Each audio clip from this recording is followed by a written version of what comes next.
தொலைநோக்கு பார்வை கொண்ட மாண்புமிகு தமிழ்நாடு முதலமைச்சர் திரு மு.க. ஸ்டாலின் அவர்களின் சீரிய வழிகாட்டுதலில் தமிழ்நாடு வெவ்வேறு தொழில் துறைகள் சார்ந்த முதலீடுகளை ஈர்த்து 2030ஆம் ஆண்டுக்குள் $1 டிரில்லியன் பொருளாதாரம் என்னும் இலக்கை நோக்கி பீடு நடை போடுகிறது.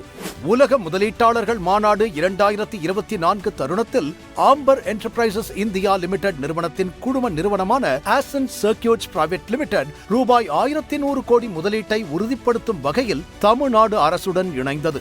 இந்தியாவிலேயே கடந்த 20 ஆண்டுகளாக single sided, double sided, multi layer, RF, flexible மற்றும் தனிச்சிறப்பு மிக்க பிரிண்டட் சர்க்கியூட் போர்டுகளை தயாரித்து வருகிற மாபெரும் நிறுவனமான ஆசன்ட் சர்க்கியூட்ஸ் நிறுவனம் ஆட்டோமொபைல்ஸ், ஏரோஸ்பேஸ், ராணுவம், தொலைத்தொடர்பு, கன்சியூமர் எலக்ட்ரானிக்ஸ், லைட்டிங், விண்வெளி போன்ற துறைகளில் தன் பங்களிப்பை அளித்து வருகிறது.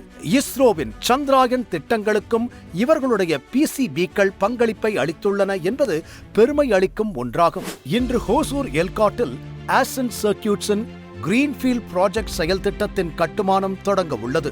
ஆட்டோமோட்டிவ், தொலைத்தொடர்பு, விண்வெளி, கன்சியூமர் எலக்ட்ரானிக்ஸ் துறை ஆகியவற்றில் அடுத்த தலைமுறை பயன்பாடுகளுக்காக காம்ப்ளெக்ஸ் மல்டிலேயர் மற்றும் HDI PCBக்களை உற்பத்தி செய்யும் மிக நவீன வசதிகளுடன் ஆண்டுதோறும் 1 மில்லியன் சதுர மீட்டர் உற்பத்தி திறன் கொண்ட வளாகமாக இருக்கும். இது 1200 பேருக்கு நேரடி வேலை வாய்ப்பையும் பெண்களுக்கென்று 15 விழுக்காட்டையும் உறுதிப்படுத்துவதால் கிருஷ்ணகிரி மற்றும் சுற்று வட்டார பகுதிகளைச் சார்ந்த இளைஞர்கள் பயன்பெறுவார்கள்.